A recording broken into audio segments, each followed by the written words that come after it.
You're listening to the REITE Club podcast, where the focus is all about helping you grow your real estate investment portfolio and live the life you want to live. Come grow with us and join our community at thereiteclub.com. And now your hosts, Sarah Larby and Alfonso Salemi. There's, you can look through accounting, you can look through bankruptcy lawyers, but anybody looking to get into private lending, the one thing I would say that you have to understand is you have to know how to gauge a deal. Giving money to a mortgage broker seems very easy. And it seems very easy for a mortgage broker or anybody, I'm not trying to pick on mortgage brokers, for anybody to promise some sort of a return, which is great when the market is strong, but you have to understand the risk. That's the key to private lending, is it all comes down to risk. So you have to understand the risk that your money is in, and risk comes down to loan to value. It comes down to what's the equity in the home. It doesn't necessarily come down to the applicant, but it's more about the property. And you need to really understand things like location. You need to know how to look at an appraisal objectively. You need to look at things like that so you can understand where your money is or isn't at risk.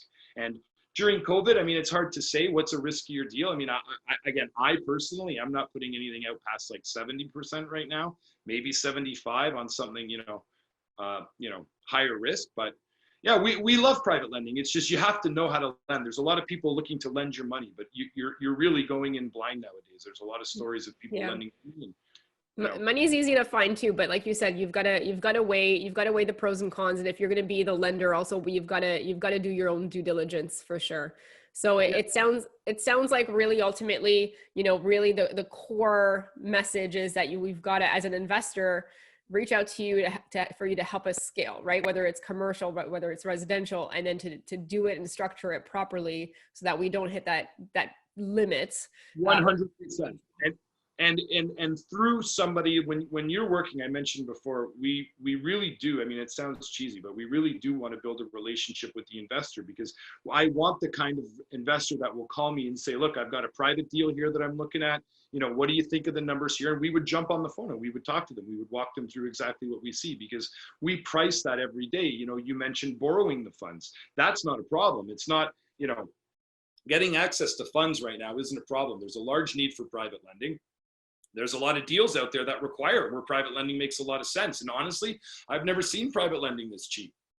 Private lending used to be, first mortgages, I used to see, 7, 8, 9%. Now, sometimes depending on location, of course, and depending on the deal, you could see, 5, 6, 7% first mortgages, which is unheard of. So that can be really helpful, especially for those that are looking to flip or looking to, buy a property on an exclusive listing or one of those private deals, and with a quick closing, exclusive offers, what I think they call them. What are those called? I've seen a lot of those lately. Like the private listings or off market? The off market. That's it. Yeah, I see a lot more of those. And a lot of them are like, do you guys see a lot of those lately? I've seen more of them this year than I ever have.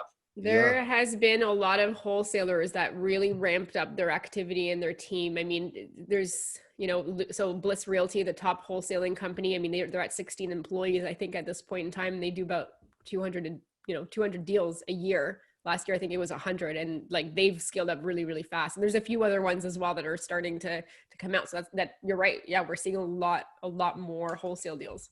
Yeah. One thing with the financing on those that I've run into that can be a bit of an issue is people, as the investors out there, be wary of an assignment fee on the exclusive listings on properties like that, because the bank, when they see, let's just say, for example, it's an exclusive deal for $400,000 and there's an assignment fee for $30,000, let's just say, and we know the value of the home is probably $430,000 to $450,000, but the bank will treat the value of that home as per the purchase agreement. They won't treat it at the appraised value. They'll treat it at the purchase agreement.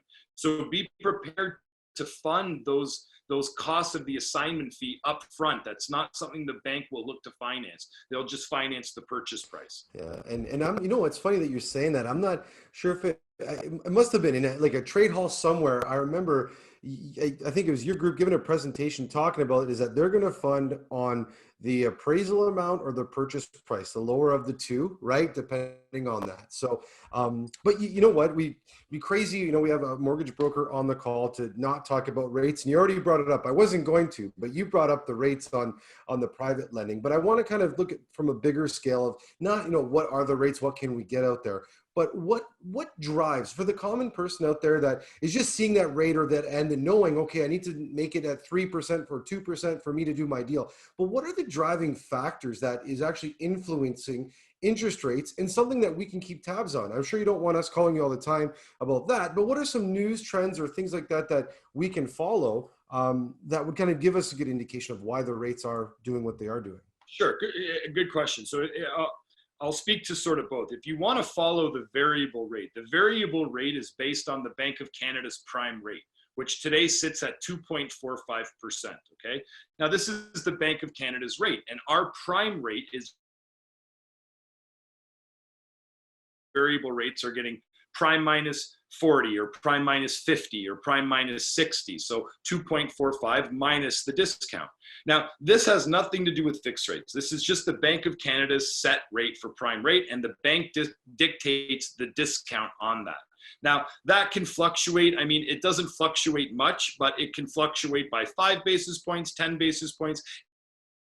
For the general public to track that sort of thing, because it's not like the bank is doing press releases of when they're giving lower rates. They advertise to us. They may have like a branch special, but for the most part, it would be hard to keep track of that as the investor. So you're really more focused on prime rate and the fluctuation in prime, which when prime moves, then you'll hear it. It's usually in the news. You'll hear it on the radio.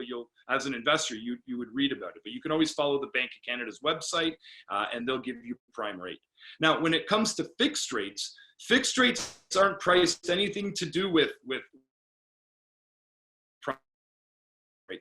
Fixed rates are based on the cost to lend the money. So bond rates are more sensitive and they fluctuate more often than not. So that's why you'll see fixed rates move at a more rapid pace than variable. They'll go up, they'll go down. They're way more sensitive to things like news and rumors and we're hearing prime rate might go up. Like stuff like that can influence fixed rates, but fixed rates don't often influence variable. So if you want to follow the fixed rates, you can follow the bond market. That will give you an idea of where the fixed rates are headed. Yeah, that's a great question, and really it's a great answer as well, because it's not that common to understand where that's all coming from. But I do want to ask you a question, because I think in a way a newbie question is, what's your rate, right? When they call or they ask a bank, it's like, what's your rate? But like in the grand scheme of things, whether it's 2.5 or 3 or like whatever, it's cheap. But there's so many more important things to ask. So can you just go through like some of the more important things that you want to know versus a rate, and why that's not as important? Absolutely. And you're so right. We get this question every day, and it's not like rate isn't important. We know it is.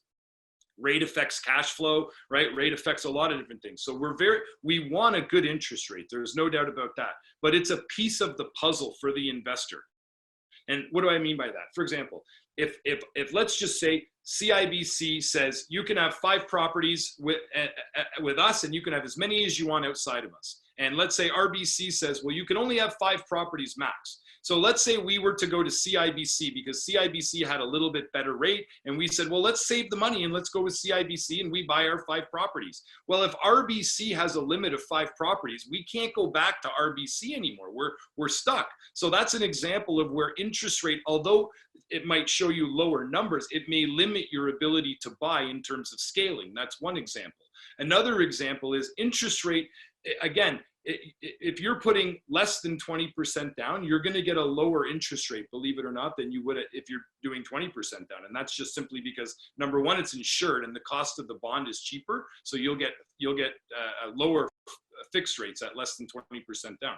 But at 20% down, it's going to fluctuate from anywhere.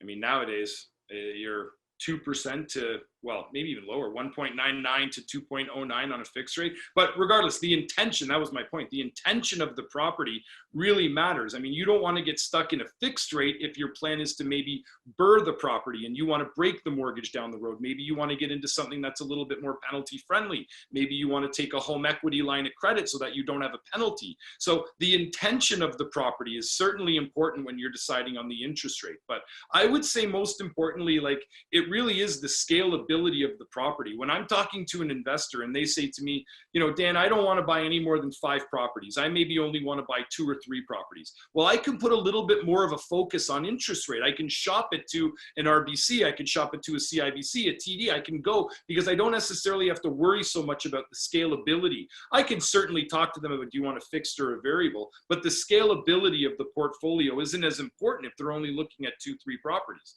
But somebody who wants to buy more than 5 properties, the order of the bank is super important, and that's where interest rate may vary. The scalability and also the flexibility, right? Being able to refinance and not have to wait for 12 months, because some banks don't want to refi within 12 months. Well, what if your project is done in 3 and you want to refi and pull out your money so you can continue? Again, goes back to scalability. It might take a lot longer. And even having HELOCs as well, right? Thanks for listening to the REITE Club podcast and joining our community of real estate investors online at thereiteclub.com, where the focus is about helping you grow. We look forward to seeing you again next week. Thanks from your hosts, Sarah Larby and Alfonso Salemi.